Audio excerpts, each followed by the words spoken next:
बिस्मिल्लाहिर्रहमानिर्रहीम।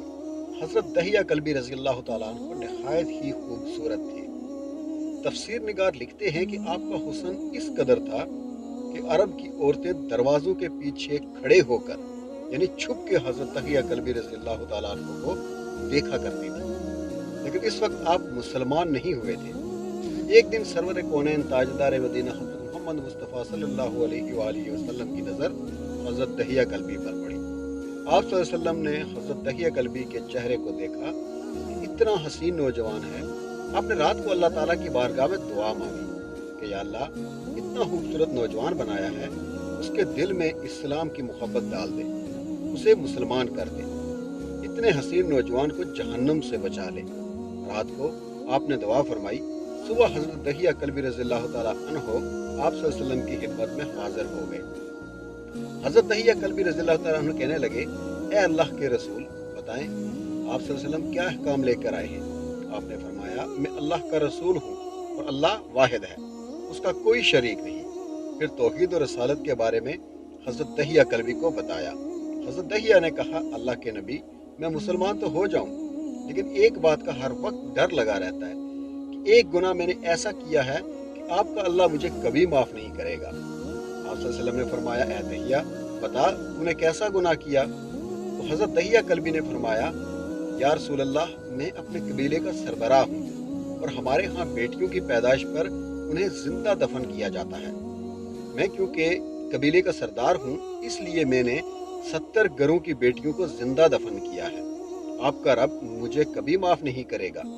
उसी वक्त हज़रत जिब्राइल अलैहिस्सलाम हाजिर हुए। या रसूल अल्लाह सल्लल्लाहु अलैहि वसल्लम, अल्लाह सलाम कहता है और फरमाता है कि इसे कहें कि अब तक जो हो गया तो हो गया, इसके बाद ऐसा गुनाह कभी ना करना, हमने इसे माफ़ कर दिया। हज़रत दहिया कल्बी रज़ियल्लाहु ताला अन्हु आपकी ज़ुबान से ये बात सुनकर रोने लगे। आप सल्लल्लाहु अलैहि वसल्लम ने फरमाया, दहिया अब क्या हुआ, क्यों रोते हो। हज़रत दहिया कल्बी कहने लगे, या रसूल अल्लाह, मेरा एक और गुनाह है और मुझे आपका रब कभी उस गुनाह के लिए माफ़ नहीं करेगा। आप सल्लल्लाहु अलैहि वसल्लम ने फरमाया, दहिया कैसा गुनाह बताओ। हज़रत दहिया कल्बी फरमाने लगे, या रसूल अल्लाह, मेरी बीवी हामला थी और मुझे किसी काम के सिलसिले में दूसरे मुल्क जाना था। मैंने जाते हुए बीवी को कहा, अगर बेटा हुआ तो उसकी परवरिश करना और अगर बेटी हुई तो उसे जिंदा दफन कर देना। दहिया रोते जा रहे थे और वाकया सुनाते जा रहे थे। मैंने वापस बहुत अरसे बाद घर आया तो दरवाजे पर दस्तक दी। इतने में एक छोटी सी बच्ची ने दरवाज़ा खोला और पूछा, कौन।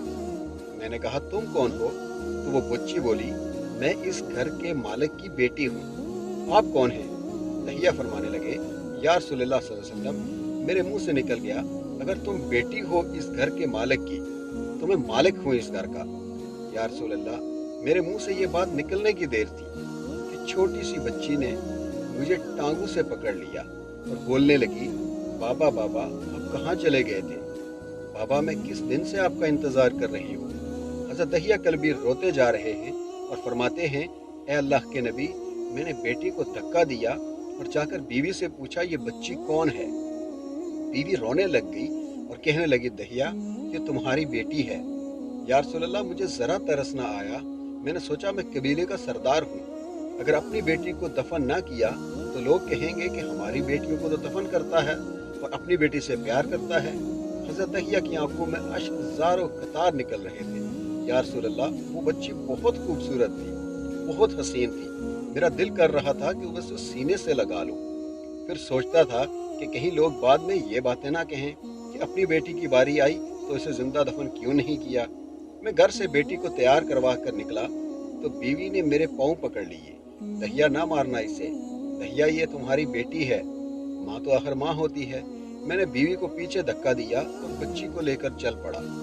रास्ते में मेरी बेटी ने कहा, बाबा, मुझे नानी के घर ले जा रहे हो। बाबा, मुझे खिलौने लेके देने जा रहे हो। बाबा, हम कहाँ जा रहे हैं। दहिया कल्बी रोते जाते और वाकया सुनाते जा रहे थे। या रसूलल्लाह, मैं बच्ची के सवालों का जवाब ही नहीं देता था। वो पूछती ही जा रही थी कि बाबा किधर चले गए थे। कभी मेरा मुंह चूमती, कभी मेरे बाजू गर्दन के गिर्द डाल देती, लेकिन मैं कुछ नहीं बोलता। एक मुकाम पर जाकर मैंने उसे बिठा दिया और खुद उसकी कब्र खोदने लगा।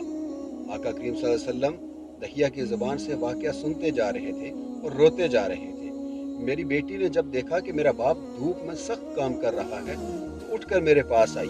اپنے گلے میں جو چھوٹا سا دوپٹہ تھا وہ اتار کر میرے چہرے سے ریت صاف کرتے ہوئے کہتی ہے، بابا دھوپ میں کیوں کام کر رہے ہیں، چھاؤں میں آ جائیں۔ بابا یہ کیوں کھود رہے ہیں اس جگہ، بابا گرمی ہے، چھاؤں میں آ جائیں۔ اور ساتھ ساتھ میرا پسینہ اور مٹی صاف کرتی جا رہی تھی، لیکن مجھے ترس نہ آیا۔ آخر جب قبر کھود لی تو میری بیٹی پاس آئی، میں نے دھکا دے کر وہ قبر میں اسے گرا دیا اور ریت ڈالنے لگا۔ بچی ریت میں روتی ہوئی اپنے چھوٹے چھوٹے ہاتھوں سے میرے سامنے ہاتھ جوڑ کر کہنے لگی، بابا میں نہیں دیتی گھروں میں، بابا میں نہیں جاتی نانی کے گھر، بابا میری شکل پسند نہیں ہے تو میں کبھی آپ کے سامنے نہیں آتی، بابا مجھے ایسے نہ ماریں۔ یا رسول اللہ صلی اللہ علیہ وسلم، میں ریت ڈالتا گیا، مجھے اس کی باتیں سن کر بھی ترس نہیں آیا۔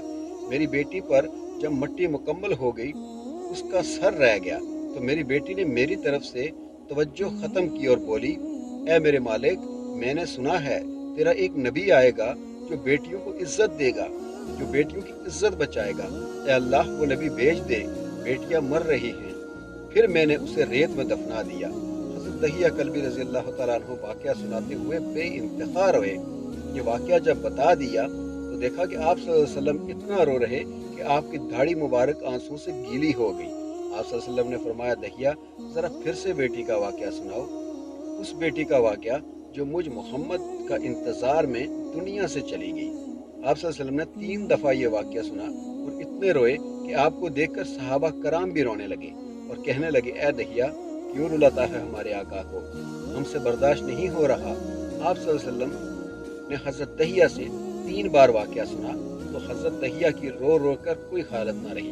اتنے میں حضرت جبرائیل علیہ السلام حاضر ہوئے، فرمایا، یا رسول اللہ صلی اللہ علیہ وسلم، اللہ سلام کہتا ہے اور فرماتا ہے کہ اے محبوب صلی اللہ علیہ وآلہ وسلم دہیہ سے کہہ دے۔